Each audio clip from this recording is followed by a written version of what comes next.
Wasallam, untuk orang tua kita, guru-guru kita, untuk yang membangun masjid ini, yang mengurusi masjid ini, dan siapapun yang hadir malam ini. Al-Fatihah. A'udzubillahi minasyaitonir rajim. Bismillah. Ya,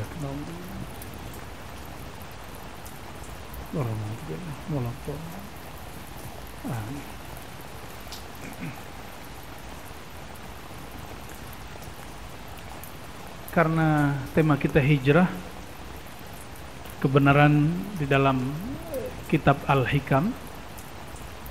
Kalau di kitab saya nomor 43, di beberapa kitab yang lain nomor 50 atau ada yang lebih. Ada pembahasan khusus mengenai hijrah. Dan bahkan Imam Athaillah Iskandari yang menulis Hikam, beliau menukil hadis hijrah. Hadisnya pasti sudah paham. Faman kanat hijratuhu ya ilallah wa rasulihi fa hijratuhu ilallah wa rasulih. Ini hadis pertama yang diajarkan guru kami Kiai Ali Mustafa Yaqub di sini. Dulu ngajar kitab Arba'in, masih ingat? Yang dulu ikut kajian Kiai Ali Mustafa Yaqub pasti ingat, ya. Beliau khatam kajian kitab beberapa hari setelah itu, beliau juga khatam umurnya. Jadi masjid ini saksi salah satu masjid terakhir yang beliau jambangi sebelum beliau wafat. Ya. Semoga guru kami diridai Allah di alam sana. Amin. Apa kata Imam Athaillah Iskandari? Bismillahirrahmanirrahim. Wanzur ila qaulihi sallallahu alaihi wasallam. Perhatikanlah sabda Nabi Muhammad sallallahu alaihi wasallam. Biasa kita sering dengar tapi tidak wanzur, tidak menelaahnya. Faman kanat hijratu, siapa yang berhijrah ilallahi wa rasulih, kepada Allah. Allah itu di satu tempat atau bukan? Tidak. Karena Allah bukan benda, maka Allah tidak memerlukan tempat. Maka jika disebut berhijrah kepada Allah, itu bukan berpindah secara fisik. Maka ini disebut al-hijrah minal maddiyah, berhijrah dari sisi materi kepada sisi rohani. Berhijrah dari pahala kepada yang punya pahala. Bapak Ibu, saudara-saudariku, sampai kapan beribadahnya karena pahala? Mau sampai kapan kepada Allah berniaga, bertransaksi? Walaupun di Quran ada hal adullukum ala tijaratin, betul ada di Quran. Tapi itu awal-awal turun. Awal-awal turun. Hadis ini mengajarkan apa? Siapa yang hijrahnya untuk Allah dan Rasul, berarti siapa yang berpindah, yang gerak hidupnya untuk Allah yang maha zahir dan maha batin, berarti dia mulai beribadah itu bukan lagi karena transaksi pahala. Seandainya tidak ada ustadz yang mengatakan sholat duha melancarkan rezeki, masih sholat duha kah? Bagaimana? Saya kurang yakin. Seandainya umroh, antara umroh dan umroh itu ampunan dari Allah, seandainya tidak ada hadis itu, mungkin orang-orang tidak mau umroh.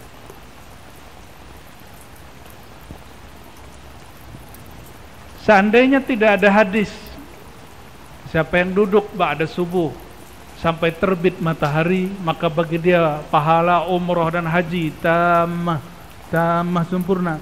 Siapa yang mau duduk? Nabi berbicara begitu kepada sahabat yang awam. Sahabat yang awam. Tapi sahabat-sahabat yang tidak awam, yang sudah mengenal Allah dengan ma'rifat yang dalam, Mereka tidak diajarkan begitu. Jadi Nabi itu mengajari sahabat bertahap. Ada yang diberi motivasi. Akhirnya mereka beramal karena motivasi. Lama-lama mereka beramal bukan karena motivasi pahala, tapi karena Allah yang nyuruh. Ciri-ciri anak kecil berbuat amal diancam dulu atau diiming-imingi dulu. Ama diancam, benar nggak? Diancam dan dua-duanya.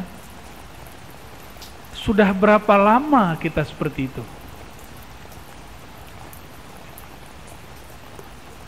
Perasaan masih muda aja, kata Kiai Soleh ya. Sudah berapa lama kita beramal karena iming-imingan?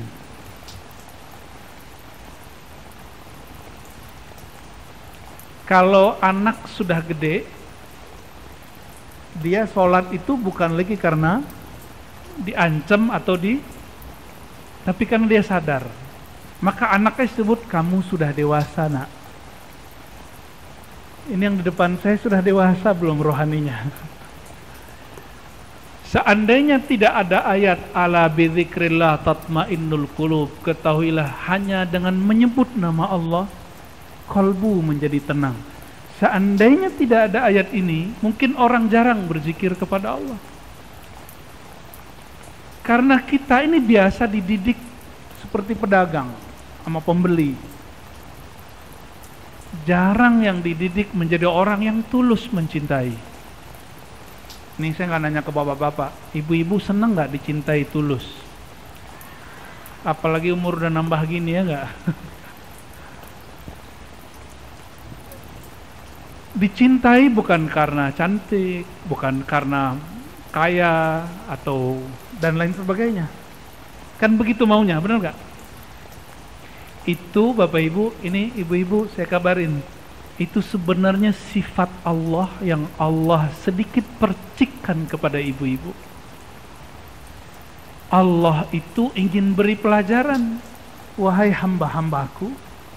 Ini yang disebut sifatul jamal, sifat keindahan atau sifat feminim. Allah itu tidak feminim, tapi disebut jamal. Apa arti jamal? Cantik, indah. Kalau saya sebut indah, cantik, itu sebutan untuk cowok atau cewek? Ada nggak cowok cantik? Begini tangannya nggak jatuh.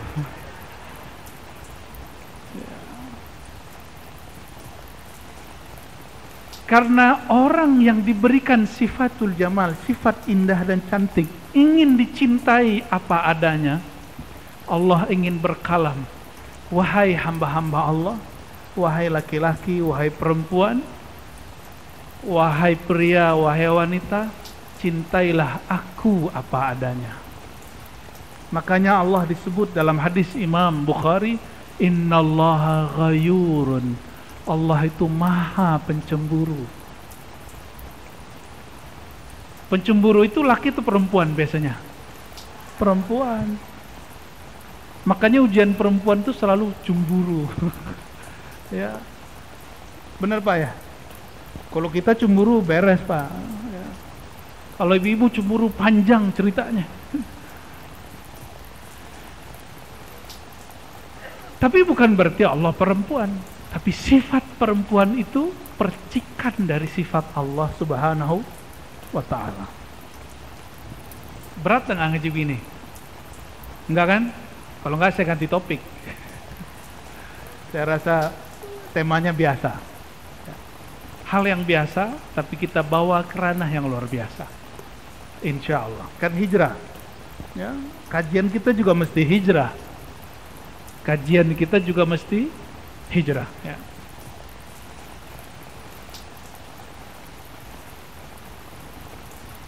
Kata Imam Mu'ta'ilah, wa ta'ammal hadzal amr in kunta dha fahmin wassalam. Wahai muridku, perhatikanlah hadis ini jika memang kamu punya akal sehat, punya pemahaman yang tajam. Lalu oleh Imam Al-Khatib Al-Waziri. Beliau menukil kalam Imam Abu Yazid. Ya. Abu Yazid ini didatangi oleh seorang laki-laki. Lalu laki-laki ini mengatakan, ya Sayyidi Ausini, wahai Tuan Syekh, wahai Pak Kiai, kira-kira begitu sekarang. Wahai Pak Kiai Soleh gitu ya. Kalau di sini kiainya siapa? Abu Yazid. Abu Yazid ini wafat tahun 261 Hijriah. Ini ilmu Kiai Mustafa Yaqub menghafalkan wafatnya ulama ya. 261 Hijriah. Sekarang kita 1440. Bener. Jangan salah lagi loh. Berarti sebelum maghrib tadi berapa? 1440. Nah, dalam Islam waktu itu dimulai dari maghrib. Makanya ada doa sebelum berpisah dengan tahun lalu, ada doa setelah masuk ke tahun baru. Meskipun oleh sahib kita yang di luar sana, bukan di luar masjid, di luar pikiran kita, tradisi itu bid'ah, tapi ulama kita bilang tidak. Kenapa? Ini mengikuti Umar. Sayyidina Umar, dialah yang mempelopori tahun baru Hijriah. Kalau Umar sudah buat, maka kita isi dengan doa. Man sanna sunnatan hasanatan falahu ajruha wa ajru man amila biha. Ya. Kalau orang buat sesuatu yang baik, siapa yang ikutinya dapat keberkahan kebaikan. Ya. Imam Abu Yazid ditanya, wahai Tuan Syekh, wahai Pak Kiai Abu Yazid, tolong beri aku nasihat. Sering datang ke Kiai terus ngomong, Pak Kiai nasihati saya. Benar nggak? Itu tradisi ulama salafus saleh. Lalu Imam Abu Yazid berkalam, in a'taka minal arsy ilal farsh faqul lahu la innama anta urid. Kata Imam Abu Yazid, wahai sahabatku, jika engkau diberikan Allah kejayaan aras. Aras itu di puncak surga. Surga itu yang tertinggi apa? Firdaus. Tapi langit-langitnya surga Firdaus, langitnya itu aras. Berarti puncaknya surga Firdaus aras Allah. Yang boleh naik aras itu cuma orang-orang spesial. Di surga Firdaus hanya boleh bertemu Allah 2 kali dalam sehari, sedangkan di aras boleh setiap saat. Maka banyak nanti di antara kita antri ingin masuk surga Firdaus. Dari surga Firdaus nggak puas, ingin masuk ke naik ke arsy Allah, tapi nggak mudah. Nggak mudah. Ketemu kiai aja sulit, apalagi ketemu Nabi Muhammad sallallahu alaihi wasallam. Benar nggak ketemu kiai sulit? Benar. Coba aja mau ketemu Abah Lutfi, nggak mudah loh. Ketemu kiai fulan, Habib fulan, nggak mudah. Itu baru ketemu pewaris Rasulullah, zuriat Rasulullah sallallahu alaihi wasallam. Jangan dikira mati langsung ketemu Allah, enak bener. Mati langsung ketemu Rasulullah, enak kali. Nah begitu. Orang yang meninggal ketemu Rasulullah, hidup dia bersama Rasulullah sallallahu alaihi wasallam. Apa kata Imam Abu Yazid? Seandainya engkau diberikan sorga, puncaknya sorga aras, atau kenikmatan dunia al-faras. Al-faras itu nikmat kasur maksudnya, nikmat menikah. Faqul lahu la, jawablah, katakan kepada Allah, ya Allah, bukan ini yang aku mau. Innama anta urid, yang aku kehendaki hanyalah engkau, pemilik sorga. Ini namanya hijrah. Ini hijrah versi Imam Abu Yazid, Imam Salafus Saleh. Hari ini banyak yang berbicara salaf. Ini versi salaf yang ruhaninya. Banyak orang menyebut kata salaf hari ini untuk menyakiti umat Islam. Benar nggak? menyebut salaf untuk menyalahkan umat Islam. Tapi kalau kita nyebut salaf untuk menyebutkan spirit, semangat orang-orang terdahulu. Nah, itu perbedaan kita yang bersanad kepada mereka dengan mereka yang mengklaim selalu ikut salaf. Ya. Gak usah rebutan, yang penting punya sanad. Apa arti sanad? Silsilah ilmu. Saya mau tanya Bapak Ibu, kalau disuruh milih sorga Firdaus atau sholat 2 rakaat, pilih mana? Bingung kan? Pilih mana Pak? Ayo Mas, Bang. Sholat 2 rakaat atau surga Firdaus? Beneran, belum tentu diterima loh. Sholat gaya bener. Kayak udah diterima aja sholatnya. Enggak apa-apa. Apa alasannya kalau sholat? Apa? Berzikir. Zikir belum tentu ketemu.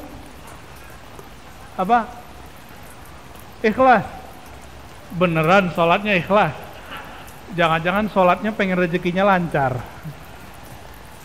Ibu-ibu kalau sholat sama sorga Firdaus pilih mana? Sama Bang Firdaus ya maunya? Beneran? Wah keren juga nih jamaah Kiai Soleh ini. Imam Abu Sulaiman Ad-Darani, siapa namanya? Beliau bagi jawaban dan alasannya. Kata beliau, la in khuyyirtu baina rak'atain wa dukhulil firdaus lakhtartul rak'atain. Beliau ini dibully oleh sebagian orang yang tidak paham bab ini karena beliau mengatakan, seandainya khuyyirtu, aku disuruh milih surga Firdaus atau sholat 2 rakaat, lakhtartur rak'atain, aku akan memilih sholat 2. Tunggu dulu, sholat beliau pasti diterima Pak. Karena beliau sholat itu nggak tahu lagi kiri kanan. Tapi kalau saya milih Firdaus karena saya belum tahu sholat saya diterima. Ayo yang mana ayo? Mulai bingung kan? Mulai bingung. Kata beliau, li'anni fil firdausi bihadzi, karena aku berharap surga Firdaus itu keinginanku. Sedangkan rak'atain bi Rabbi, aku bersama yang punya surga Firdausil A'la. Yang benar nih Pak. Udah begitu belum sholatnya? Ya, mirip-mirip. Ini saya kasih ilustrasi. Kalau kita ngobrol, duduk bersama orang yang kita senengin, apalagi lawan jenis, masa-masa dulu, masa muda, 5 menit, bukan, 5 jam rasanya berapa? Bener. Mau balik dulu, antar aja gitu ya. Bener gak? Bener ya?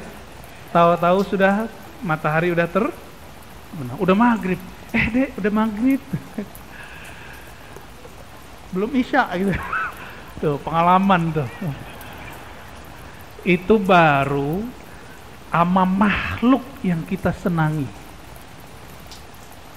Laki-laki senang dengan perempuan yang jamilah, yang indah, wajahnya, budi pekertinya. Perempuan senang dengan laki-laki yang nyaman diajak ngobrol, apalagi nyaman dompetnya. Allahumma sholli ala sayyidina Muhammad. Bener ya, sama orang yang kita senangi, lama itu terasa sebentar. Betul? Ya. Kalau sama Allah kira-kira gimana? Kenapa orang bayangkan dengan Allah itu menakutkan? Karena selama ini kita dididik menakutkan.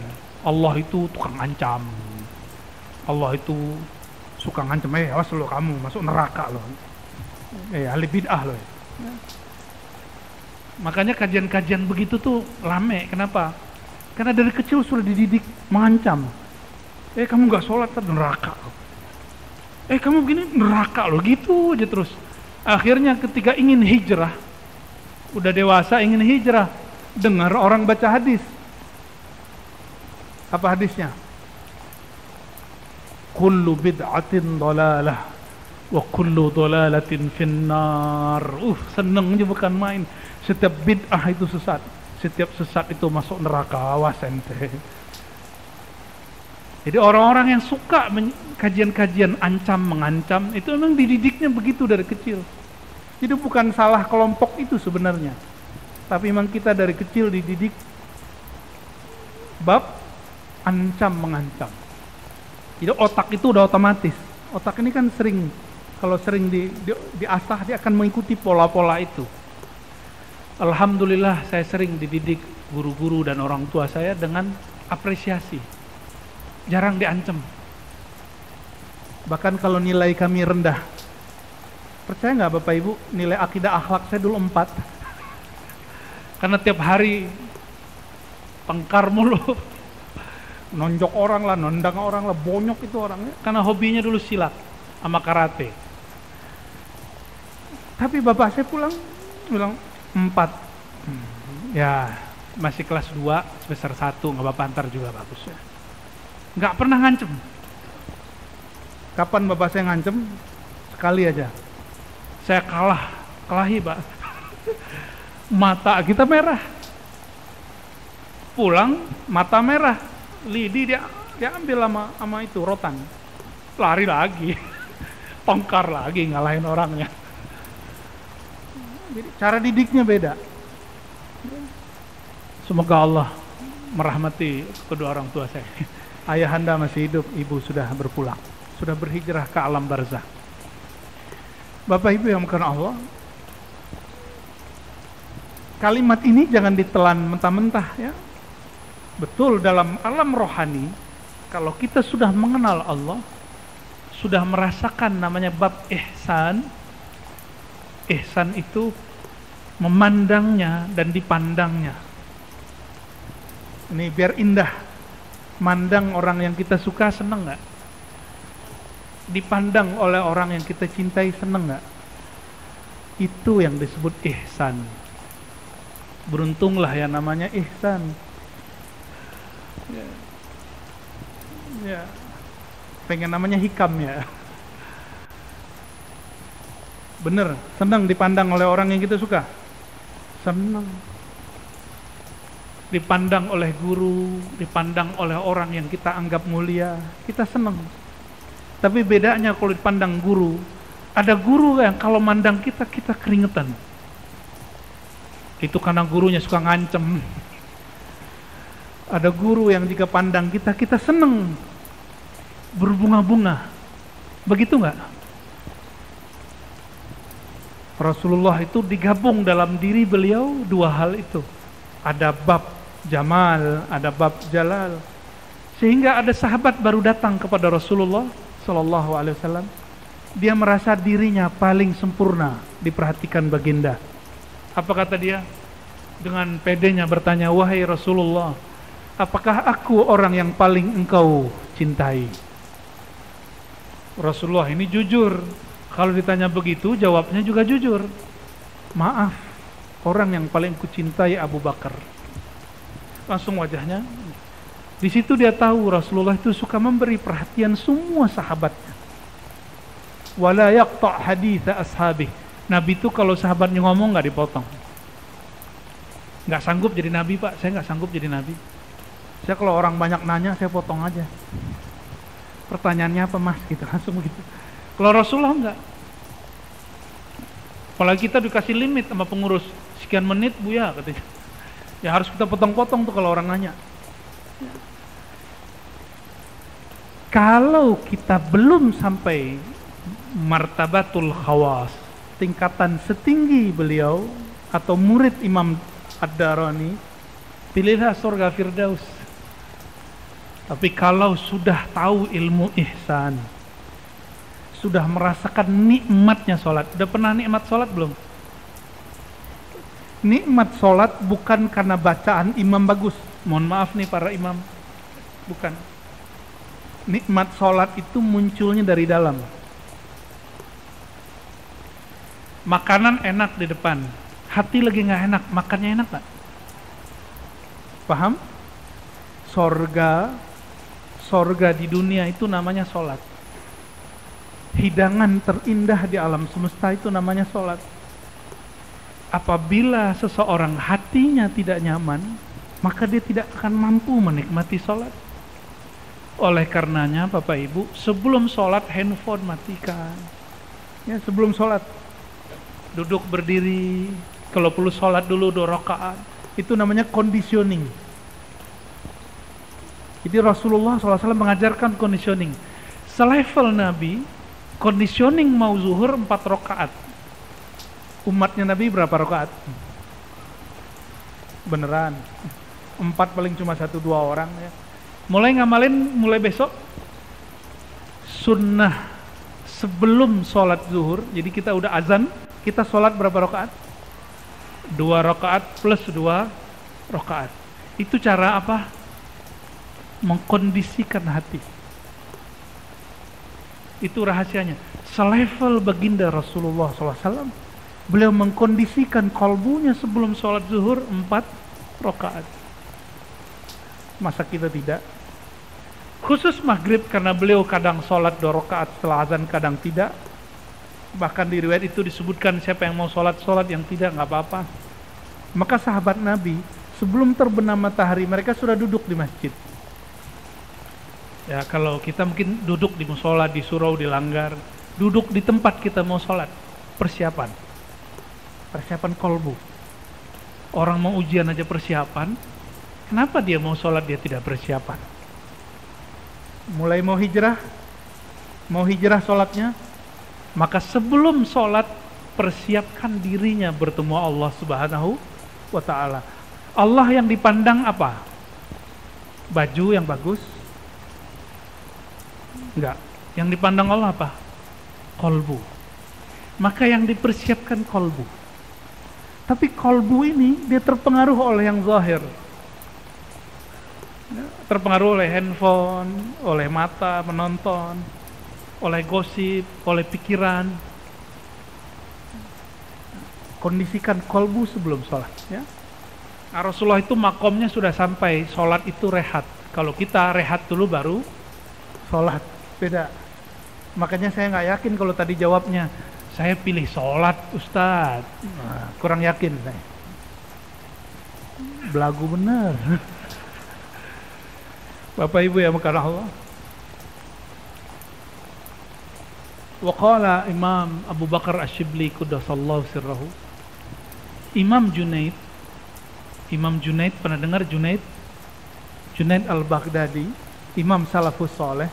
Beliau yang mengajarkan tasawuf. Jadi kalau ada orang ngomong hari ini tidak ada tasawuf di masa dahulu, di masa Salafus Saleh, dia berbohong atas ulama Salafus Saleh. Imam tadi yang saya sebut Darani, Imam Junaid, dan yang pertama kita sebut Abu Yazid, semuanya imam Salafus Saleh dan semuanya imam Sufi. Jadi Sufi bukan dari Buddha, bukan dari Hindu, apalagi dari Yahudi. Ya, masa ada ustadz bilang ini dari Shaolin? Ya, kalau nggak belajar sejarah, nggak ngaji hadis, namanya hadis mulu salsal, ente ngaji, jangan cocok logi. Ya, dalam kajian ilmu hadis ada namanya al-musalsal bis-subhah, hadis menerima tasbih dari guru. Lalu tasbihnya dari mana? Dari murid Sayyidina Ali dan murid Sayyidina Abu Hurairah, namanya Al-Hasan Al-Basri. Siapa namanya? Beliau yang pertama kali pakai tasbih. Tasbih dalam pengertian seperti ini. Tapi tasbih yang umum jumlahnya 2000, pertama kali Abu Hurairah. Sedangkan tasbih yang belum diikat yang pertama kali istri Rasulullah itu Juwairiyah dan Safiyah. Apa kata mereka yang tidak sepakat pakai tasbih? Kamu pilih Rasul atau sahabat? Itu namanya GOBLOK. Jangan dibaca. Sahabat itu ikut Rasulullah. Jangan kemudian kasih pilihan ikut Rasul, ikut sahabat. Ikut sahabat itu ikut Rasulullah Sallallahu Alaihi Wasallam. Betapa mereka menghina sahabat-sahabat Rasulullah Sallallahu Alaihi Wasallam dengan mengatakan ente ikut Nabi, ente ikut sahabat. Itu kalimat yang tidak pantas dikalamkan oleh seorang yang mengaku ahlus sunnah wal jamaah. Ya. Kita nggak boleh menghina sahabat sama sekali. Itu penghinaan luar biasa. Itu lebih parah dari Syiah. Syiah Rafidhah menghina sahabat, tapi nggak sempat ngomong begitu. Nggak ada mereka ngomong ente pilih sahabat atau pilih Rasulullah SAW. Ini Jumatan di sini azannya berapa kali Kiai? Oh keren ya. Ikut sahabat Sayyidina Utsman, hadis Sahih Bukhari Muslim.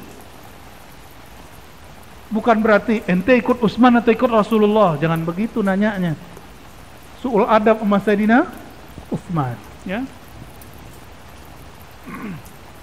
Jadi panas. Kayaknya masjid ini masih panas bagian itu.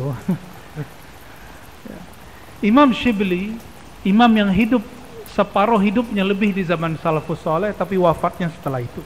Ya. Imam Shibli wafatnya 334 Hijriah, semasa dengan Imam Abul Hasan Al-Asy'ari dan Abu Mansur Al-Maturidi. Itu imam apa tuh? Imam Asy'ari itu yang ngajarin sifat 20. Allah wujud idam baqa mukhalafatuhu lil hawadisi. Masih belajar gitu nggak di Sunda Kelapa? Lah harus ada yang ngaji gitu. Lanjutannya Asmaul Husna. Lanjutan belajar sifat Allah, belajar apa? Al-Asmaul Husna. Itulah inti daripada al-iman dan al-ihsan. Kalau kita rutin nanti kita ngaji itu aja ya. Insya Allah. Udah senang duluan. Imam Shibli mengatakan ihdhar makrahu walau fi qawlihi kulu washrabu. Hati-hatilah engkau wahai tuan, wahai laki-laki ataupun perempuan, dalam segala hal, meskipun dalam hal makan dan minum. Kulu washrabu. Apa maksud beliau berkalam begitu? Hati-hati walaupun dalam makan.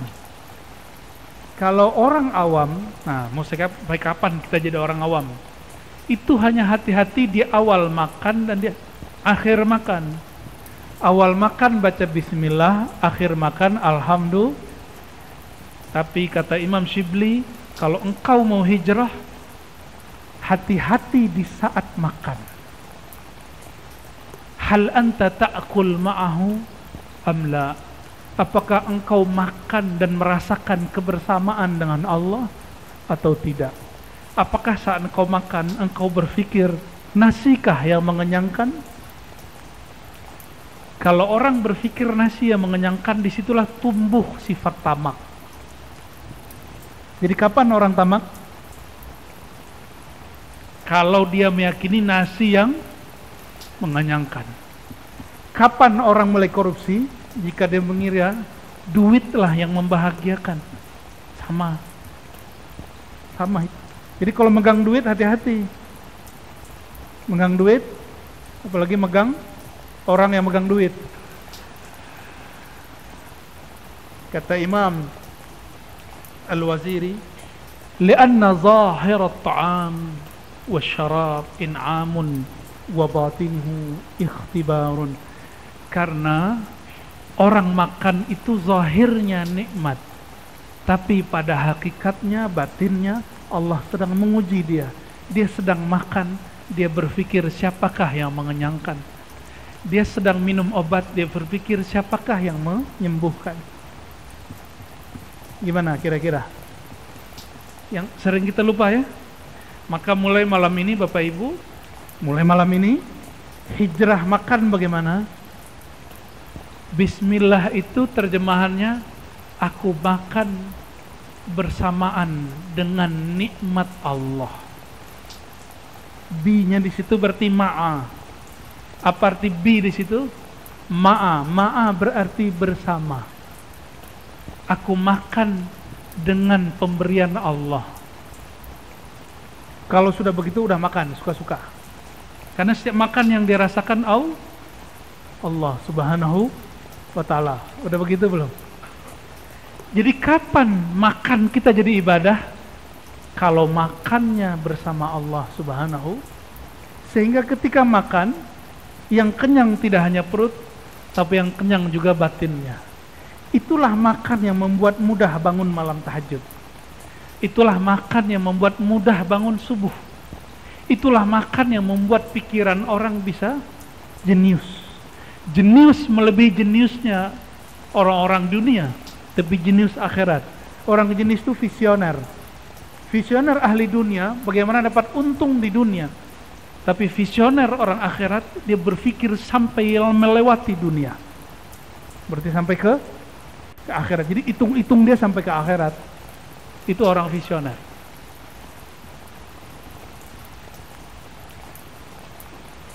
Nah, perhatikan di situ. Makannya karena berpikir nasilah yang mengenyangkan, airlah yang menyegarkan. Maka coba lihat, ada orang minum, gimana cara orang yang lupa kepada Allah minum? Satu nafas. Minum begitu hanya boleh minum air zam-zam, tapi tegukan yang ketiga kali. Kalau hamba Allah minum enggak? Hamba Allah minum dikit-dikit ya. Saya izin minum dulu ya. Bismillah. Nah, dikit-dikit seperti itu.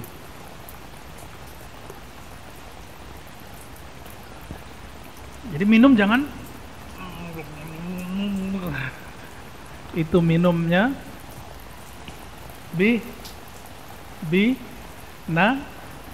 bina-bini. Itu hewan yang minum begitu. Maka disebut di Quran ulaika kal an'am. Dia berpikir air yang menyegarkan. Masih ingat kisah Talut? Talut itu diuji oleh Allah dan pasukannya. Itu pasukannya banyak. Pasukannya awalnya puluhan ribu. Tapi turun perintah wahyu. Wahai Talut, kalian boleh minum dari air sungai. Itu mereka kehausan, berhari-hari nggak ketemu air. Tapi hanya ini apa namanya? Apa sih namanya bahasa Indonesianya? Sauk. Ya gitu aja deh ya. Segini, setelapak. Ambil air, gitu.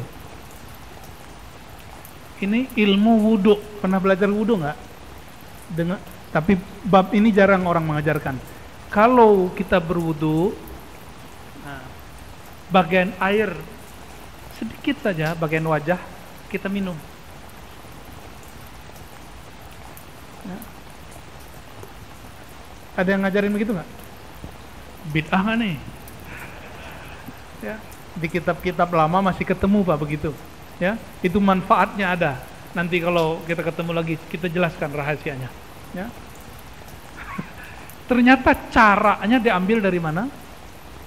Dari Talut minum air. Berarti kalau begitu airnya sedikit ya. Karena belum dituang ke mulut dia sudah tumpah duluan. Disitulah Allah mengajari Talut dan pasukannya. Dia dan pasukannya 313. Tadinya berapa orang? Puluhan ribu orang ikut. Begitu dalam satu riwayat lain ribuan orang. Tapi karena perintah kalian tidak boleh minum kecuali hanya seteguk dari bekas tangan. Apa kata yang lain? Ah, ini nggak masuk akal. Masa kita mau perang nggak boleh minum? Jadi dia berperang pakai akal. Akal yang sempit ini. Otak kita kan kecil sekali. Akhirnya banyaklah minum, diambil satu gayung, blok ngantuk. Yang lain muncul rasa takut. Jadi orang itu kapan dia muncul rasa takut miskin, takut mati kalau perut sudah kenyang. Perut sudah kenyang, tabungan sudah banyak, mulai muncul rasa takut mati, takut miskin, takut dicuri. Benar nggak? Kalau nggak nabung apa yang mau dicuri? Ya, itu mulai muncul tuh.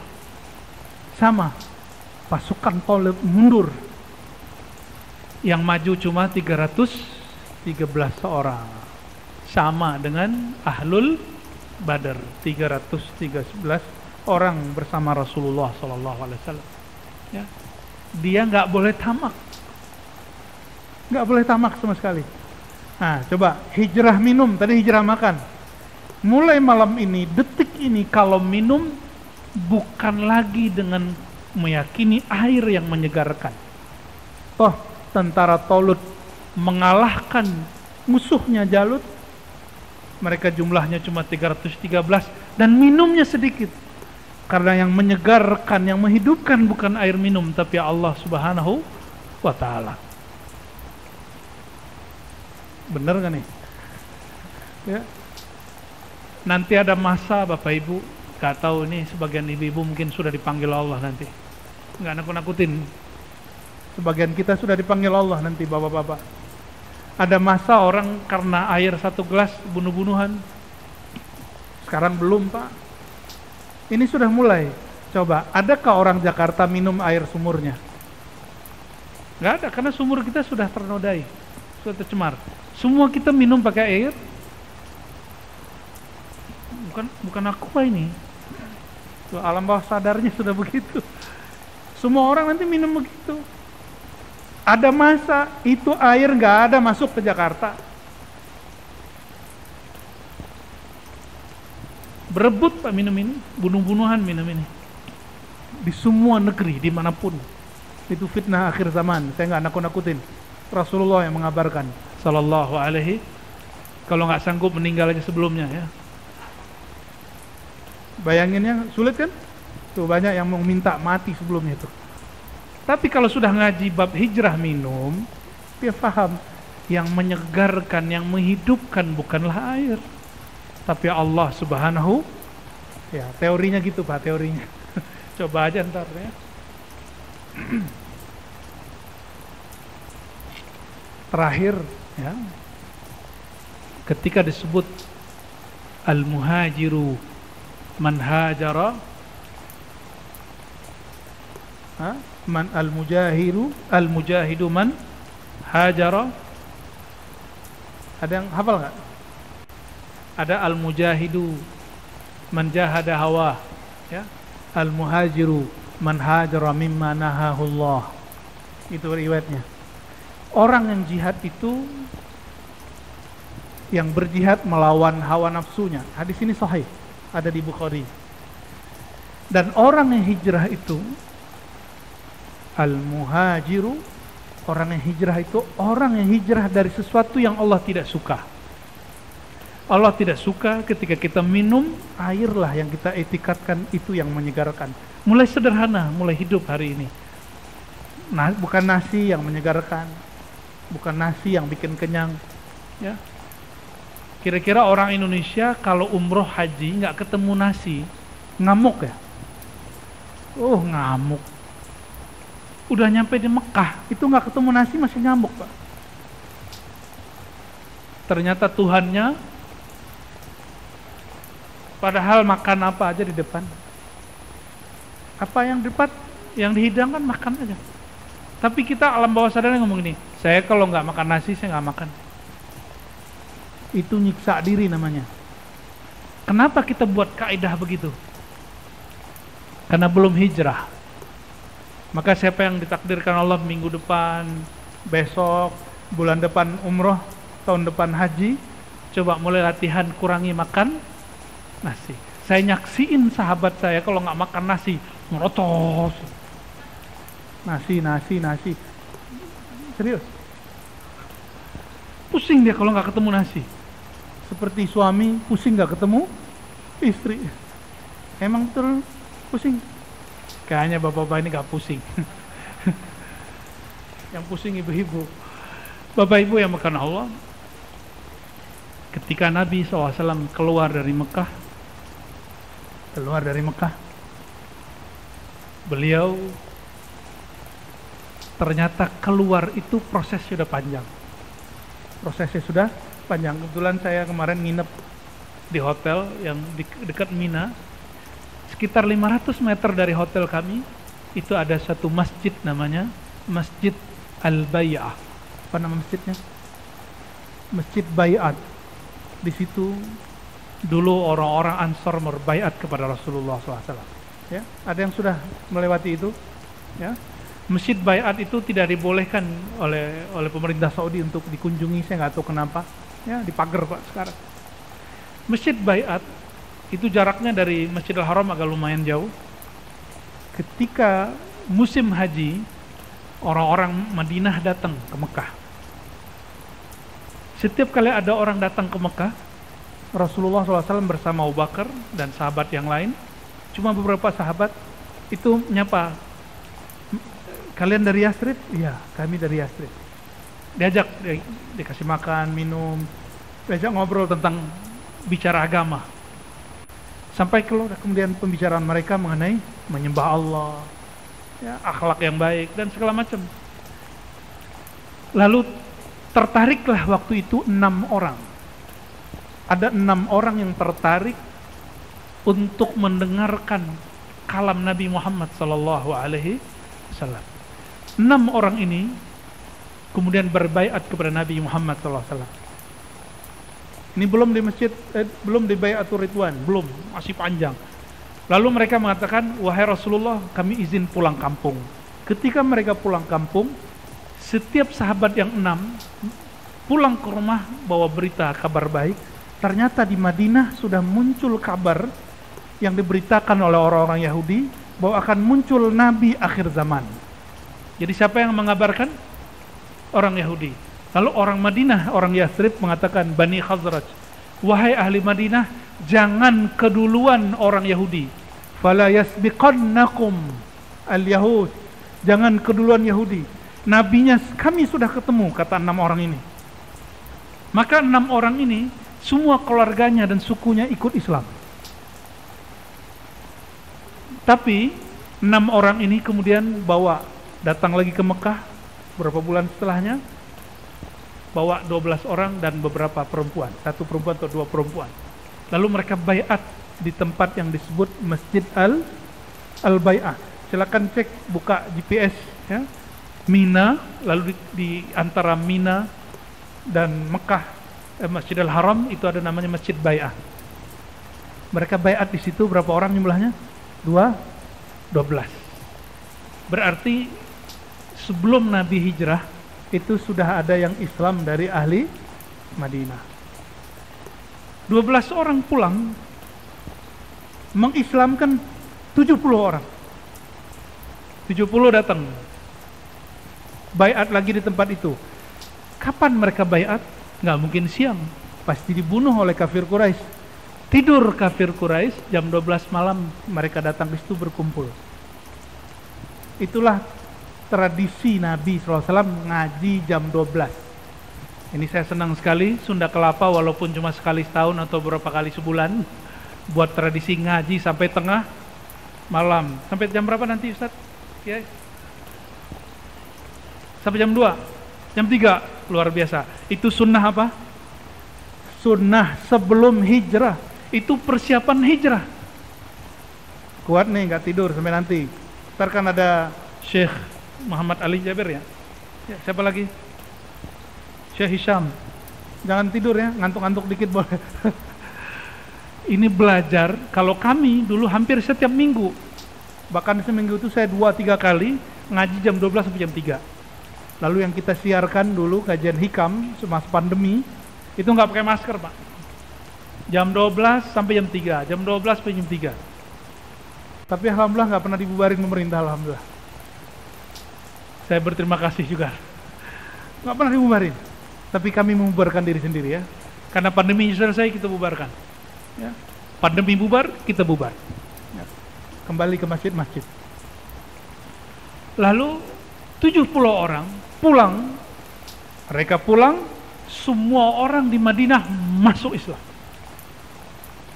Jadi Nabi Sebelum hijrah itu persiapannya nggak sembarangan. Dan ingat, Nabi hijrah tanpa perang. Justru beliau yang diperangi. Maka siapa yang hari ini gerakan hijrah lalu ngebom, lalu menyakiti orang-orang yang sudah bersyahadat, mereka telah mengkhianati perjuangan hijrah Nabi Muhammad sallallahu alaihi wasallam. Maka saya menghimbau siapapun yang terpengaruh oleh pemahaman ngebom, bom masjid, bom pengajian maulid, bom orang-orang begini, tolong kembali ke jalan Rasulullah sallallahu alaihi wasallam. Rasulullah nggak begitu. Rasulullah bisa ngalah-ngalah. Maka kemudian ketika Nabi keluar, Nabi keluar itu dengan siapa? Sayyidina Abu Bakar As-Siddiq. Nah, bagian ini yang pas sebagai penutup, Sayyidina Abu Bakar As-Siddiq ketika keluar dari rumahnya, itu jalan, itu dikejar-kejar. Bayangin kita dikejar-kejar orang, itu orang bawa panas. Akhirnya Rasulullah SAW dan Sayyidina Abu Bakar Siddiq berhentinya di mana? Di bukit Tur, lalu naik ke atas. Kata Sayyidina Abu Bakar, ya Rasulullah, seandainya mereka melihat ke bawah, pasti kita terlihat. Apa jawaban baginda Rasulullah SAW? Wahai Abu Bakar, apa pandanganmu? Jika kita berdua, yang ketiganya Allah, kira-kira gimana? Langsung Abu Bakar yang tadinya gelisah tenang. Lalu Abu Bakar dilihat Nabi nangis. Jadi setiap kali ada yang ngejar, Abu Bakar nangis. Ketika nangis, Nabi tanya, wah Nabi kaya Abu Bakar. Wahai Abu Bakar, kenapa yang kau nangis? Engkau nangis karena berjuang susah. Coba lihat, ini spirit Abu Bakar, mesti kita ambil. Kata beliau, ma baqaitu ala nafsi ya Rasulullah. Wahai baginda, aku tidak menangisi susahnya diriku, tapi aku menangisi orang semulia engkau. Kenapa harus bersusah-susah begini? Kenapa harus diusir seperti ini? Kalau aku diusir, aku dibunuh, tidak masalah. Tapi jika engkau yang diusir, ini masalah bagiku. Lihat Abu Bakar As-Siddiq. Maka ketika beliau keluar, turun dari Jabal Thur, itu ada orang yang ngejar terus. Setiap kali mau dapat, Rasulullah angkat tangan, doa. Jadi Abu Bakar udah nangis. Rasulullah kata, ya Allah, selamatkan kami. Setiap kali mau dapat, orang itu terpental. Dan terakhir dia jatuh. Ketika jatuh, Rasulullah berhenti. Ternyata orang ini kemudian mengatakan, wahai baginda, ambillah semua hartaku, aku akan jaga engkau. Dia mulai percaya. Nabi angkat tangan baru dia jatuh. Oh, berarti ini betul Rasulullah nih. Ambil semua barangku, lalu pergilah engkau, saya akan kecoh kafir Quraisy. Padahal tadi dia orang yang ingin ikut sayembara, bunuh Muhammad, maka dia jadi orang kaya. Jadi tidak semua orang jahat itu berhati jahat. Nah, ini kaidah juga. Ya, tidak semua pemaksiat itu hatinya kotor. Tidak semua orang yang diklaim hari ini pemaksiat pendosa itu orang-orang yang hatinya berdosa. Mungkin hatinya sedang mencari. Apa kata dia? Wahai Rasulullah, engkau berangkat ambil barangku, aku siap pasang badan. Apa jawaban Nabi? Ternyata Nabi SAW tidak mata duitan. Kata beliau, barangmu, asetmu, aku tidak perlu. Jaga dirimu sendiri. Nabi berangkat. Nabi cuma ingin memastikan orang ini bagaimana. Maka Nabi jalan. Sampai Nabi di suatu perkemahan, kemahnya lusuh, ada peternakan di situ. Yang punya perkemahan perempuan, namanya Ummu Ma'bad. Siapa namanya? Ini yang cerita suaminya, Abu Ma'bad. Hadis ini sahih riwayat Imam Tirmizi dan imam-imam yang lain. Kata Ummu Ma'bad, kata Abu Ma'bad, suatu kali saya terheran melihat istriku punya susu banyak sekali, punya susu kambing. Padahal kami lagi paceklik. Lalu aku bertanya, wahai istriku Ummu Ma'bad, apa yang terjadi padamu? Kata Ummu Ma'bad, barusan ada orang aneh, tapi wajahnya cerah. Saya mengatakan kambingku tidak ada yang bunting, tapi dia mengatakan itu ada kambing satu yang lusuh, tolong bawa sini. Lalu aku ngambil. Aku ambil itu kambing, domba, lalu Rasulullah urut-urut, disayang-sayang. Ada nggak yang punya kucing-kucingnya diurut-urut? Beneran? Ya, punya kambing nggak berani ya? Diurut-urut, lalu bagian susunya itu itu bukan lagi bunting, Bapak. Nggak ada susunya. Apa kata Nabi? Wahai domba, wahai kambing, semoga Allah memberkahimu. Betapa beruntungnya si kambing dipegang-pegang oleh Rasulullah Sallallahu Alaihi Wasallam. Itu nggak ada air susunya, Bapak Ibu. Dipegang sama Nabi, habis diurut oleh Rasulullah SAW, itu langsung air susunya, dan susunya itu penuh. Nabi kemudian pencet, keluar. Ambil wadah penuh, ambil lagi yang baru, ambil lagi yang baru. Bingung Ummu Abad. Ini orang makhluk apa ini? Dia bingung.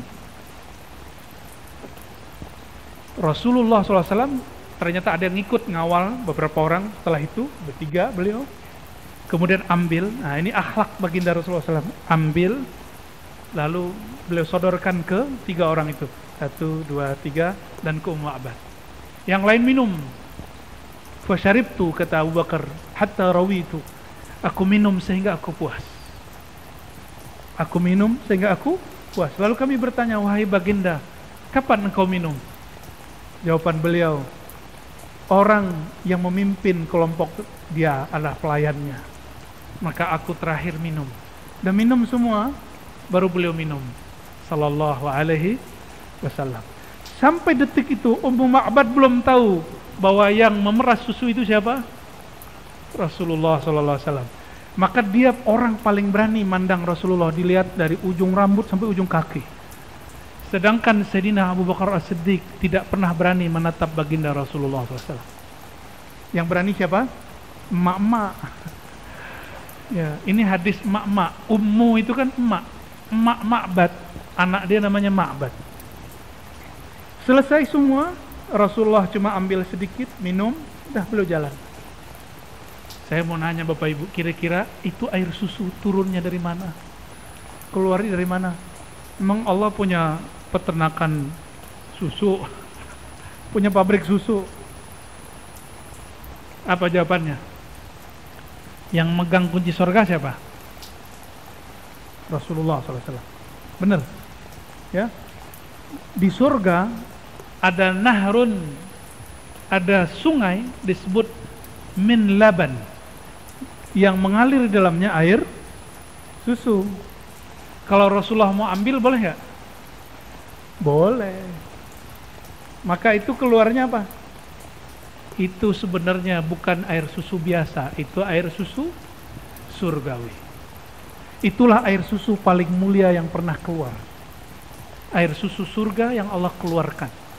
Sebagaimana air Zam-Zam dan air-air yang mulia yang keluar di tangan beliau. Nggak ada selang di tangan Nabi, tapi keluar air. Kira-kira seperti itu. Bapak Ibu yang bukan Allah, Nabi SAW pergi, datang Abu Ma'bad, tanya, ini susu dari mana? Wajahmu cerah dari mana? Kenapa? Jawaban Abu Ma'bad, barusan ada orang, wajahnya sumringah, wajahnya teduh, matanya Masya Allah seperti habaib-habaib yang kita lihat hari ini, yang habaib yang sahih ya, bukan habaib yang tidak sahih. Insya Allah kita hormat kepada semua habaib.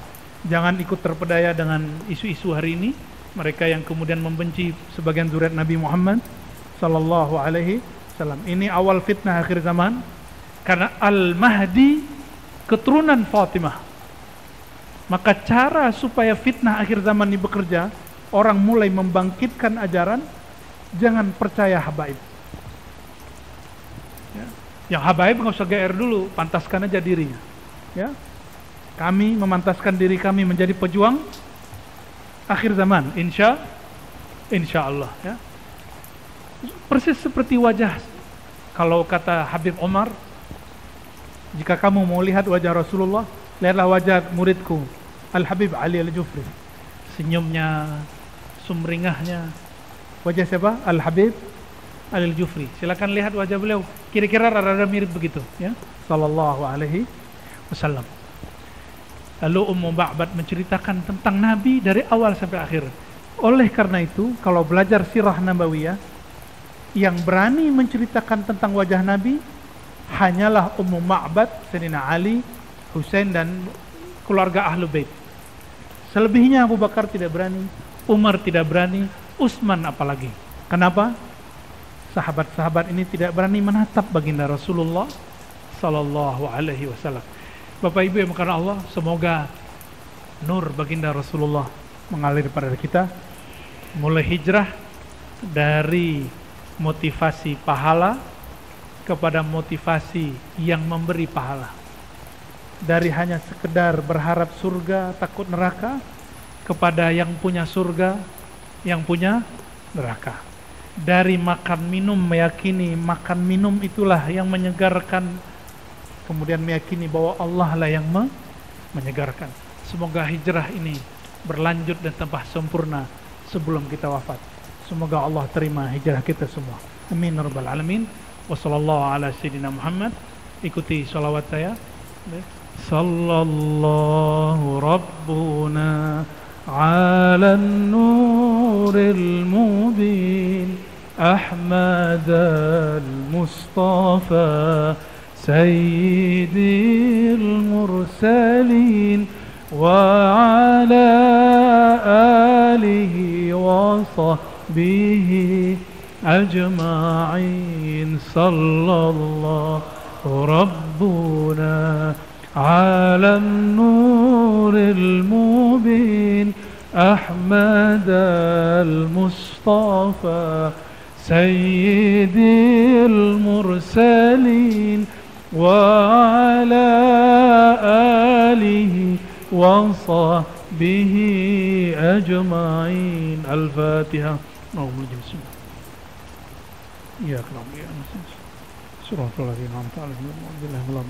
Allahumma rahmanir rahim. Ya Karim ya Azim. Ya Allah yang Maha Pengasih dan Maha Penyayang, limpahkanlah kasih sayang Engkau kepada hamba-Mu terkasih Nabi Muhammad sallallahu alaihi wasallam.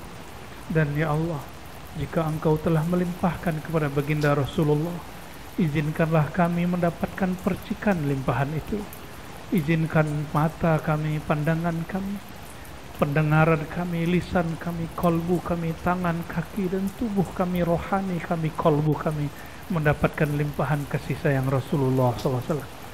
Allahumma ya Allah, kami tidaklah pantas bermimpi Rasulullah, kami tidaklah pantas memandang wajah Rasulullah, tapi ya Allah, kami hanya bermohon, pantaskan kami mendapatkan syafaat baginda Rasulullah. Allahumma ya Allah, ya muqallibal qulub, wahai yang membolak-balik hati kami, Engkau Maha tahu ya Allah, kami ketika berhadapan dengan syahwat kami, dengan nafsu kami tidak kuat ya Allah.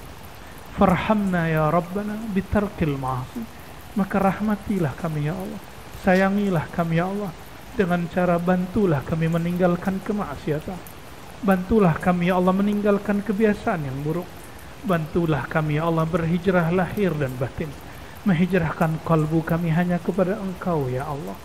Allahumma ya Allah, mata kami penuh dengan maksiat, telinga kami penuh dengan maksiat, lisan kami penuh dengan kata-kata yang menyinggung sahabat kami, kata-kata yang membicarakan aib-aib saudara sesama iman kami.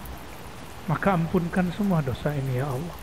Allahumma ya Allah, guru-guru kami, orang tua kami, bagi yang hidup, berkahi hidup mereka ya Allah. Jika mereka sudah wafat, maka ridhai mereka ya Allah. Allahumma ya Allah ya alim, ya alimun bidzatis sudur, wahai yang Maha mengetahui semua seluk-beluk hati kami, Engkau Maha tahu bagaimana dahsyatnya syahwat kami, dahsyatnya keinginan buruk kami. Farhamna ya Rabbana, maka rahmati kami ya Allah dengan mampu menjinakkan hawa nafsu kami. Allahumma ya Allah, nas'aluka nuraka wa nura nabiyyika. Ya Allah, hati kami gelap karena lalai mengingat Engkau, hati kami gelap karena cinta kepada dunia, maka terangi kalbu ini ya Allah dengan hanya cinta kepada Engkau dan baginda Rasulullah SAW. Allahumma yassir lana kulla khair. Ya Allah, mudahkanlah pada tahun ini semua kebaikan bagi kami. Ya Allah, jika Engkau mengetahui dalam takdir kami ada keburukan, maka palingkanlah kami dari keburukan itu. Jika tetap kami harus menghadapinya, fakhaffifna ya Rabbana, maka ringankanlah semua ketentuan itu.